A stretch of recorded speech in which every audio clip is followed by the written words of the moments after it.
만약 스스로를 온전히 사랑할 수 있다면 삶은 훨씬 평탄할 겁니다. 그러나 세상에 쉽고 편한 삶은 극히 드뭅니다. 겉으로는 풍족해 보이는 삶도 조금만 가까이 들여다보면 나름의 고민과 현실적인 문제들로 휘청이고 있음을 알 수 있습니다. 이는 자신을 사랑하는 것이 얼마나 어려운지 역설적으로 보여줍니다. 멀리 볼 것도 없이 가까운 지인들만 하더라도 자존감과 자기애가 높은 사람이 많지 않습니다. 사람들은 대부분 자신에게 너무 큰 기대를 걸거나 혹은 자신에게 너무나 가혹합니다. 타인에게는 지나치게 관대하면서 말입니다. 그뿐인가요? 타인과 자신을 끊임없이 비교하며 그로 인해 정신적, 육체적 스트레스에 시달립니다. 꿈이나 목표를 이루기 위해 쉼없이 노력하고 지나치게 자신을 몰아세웁니다. 현대인이 만성피로와 우울증에서 쉽사리 벗어나지 못하는 이유입니다. 만약 우리가 스스로를 더 잘 돌본다면 삶은 어떻게 변할까요? 나를 아끼고 사랑하는 사람들이 곁에 있거나 바쁜 일상에 자주 멈춰서서 충분히 잘하고 있다고, 잘 살고 있다고 스스로에게 말해주고 격려한다면요? 답은 의외로 간단하지 않을까요? 사랑하고 사랑받는 감각에 마음은 행복해지고 마음이 행복해지면 몸도 건강해질 겁니다. 그렇게 일상은 행복감으로 충만할 것이고 그런 일상이 반복된다면 몸과 마음은 더 건강해집니다. 그렇게 삶은 더 행복해지고 충만해질 겁니다. 그러한 변화는 나에게서 그치지 않고 주변의 사람들에게도 분명 긍정적인 영향을 주게 되겠죠. 이상적인 이야기처럼 들리지만 불가능한 일만은 아닙니다. 할 수 있다고 생각하건 할 수 없다고 생각하건 당신의 생각은 옳다. 미국 자동차의 아버지 헨리 포드가 한 말입니다. 부정적인 생각은 부정적인 행동을 낳고 반대로 긍정적인 생각은 긍정의 결과를 불러온다는 의미의 다름 아닐 겁니다.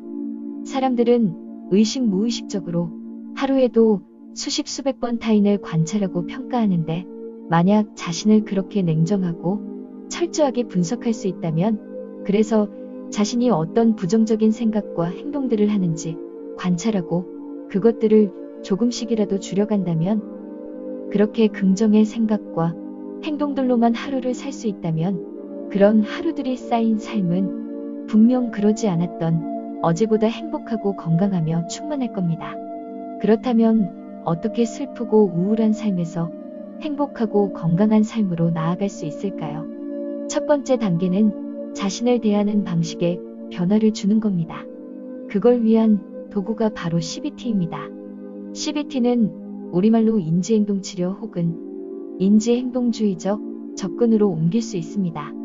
현재 임상심리학계에서 가장 선호되는 CBT는 막연한 언젠가에 어디가 아닌 지금과 여기를 강조하고 다양한 방법을 통해 인지의 변화를 촉진하는 목표지향적이고 해결 중심적인 치료법입니다. 조금 구체적으로는 현재의 문제를 해결하고 인지, 행동, 정서에 도움이 되지 않는 습관을 개선하는 것을 목표로 합니다. 처음에는 우울증을 치료하기 위해 고안되었는데 지금은 우울증뿐만 아니라 광범위한 정신 건강 상태의 호전을 위해 활용되고 있습니다. CBT가 대중화되기 전까지 심리 상담사들은 환자를 치료하기 위해 정신역학적 원리들을 활용했습니다. 하지만 CBT는 전 세계 수많은 환자들의 증상을 빠르고 저렴하게 교정했습니다. 빠르고 저렴하게는 환자들에게는 적지 않은 보상입니다. 누구나 쉽게 접근할 수 있고 즉각적인 효과를 볼 수 있다는 의미이기 때문입니다. 이러한 효능으로 CBT는 임상심리학계에서 표준 치료법으로 자리 잡고 있을 만큼 강력한 도구입니다. 물론 환자의 증상이 위중하고 계속 악화된다면 전문가의 도움과 치료가 필요합니다. 하지만 그렇게 악화되는 걸 방지하기 위해서라도 CBT를 활용해보는 건 어떨까요? 이름에서도 알 수 있듯이 CBT는 행동주의와 인지심리학이라는 두 개념으로 구성되어 있습니다. 행동주의는 1913년 존 브러더스 왓슨이 자신의 심리학 논문에서 처음으로 정의한 개념으로 인간이나 동물의 심리를 행동의 관찰과 예측을 통해 접근할 수 있다고 보는 심리학 이론입니다.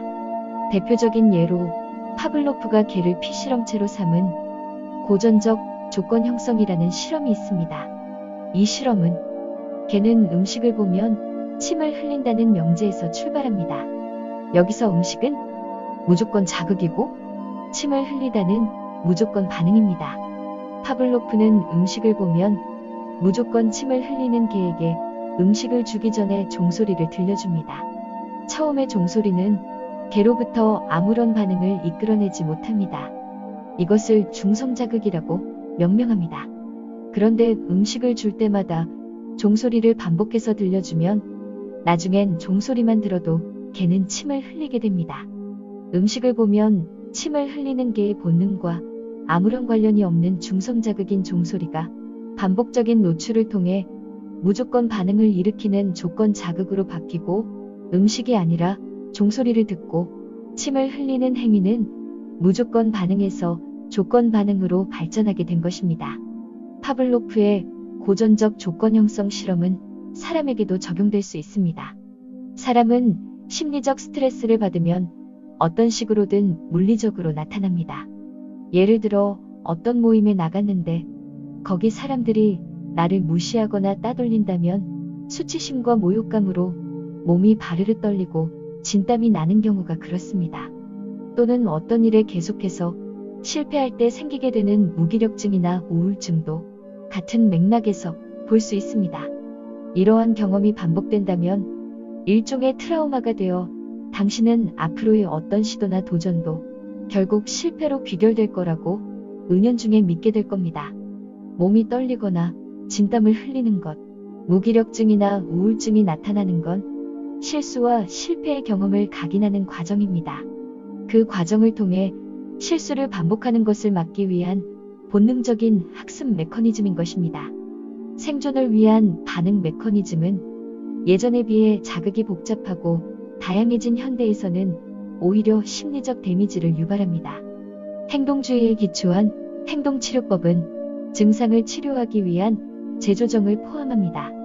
재조정이란 부정적인 자극이 부정의 결과를 일으킨다는 사실을 깨닫고 부정적인 자극을 긍정적인 자극으로 대체하여 긍정의 결과를 만들어낼 수 있음을 알아가는 과정입니다.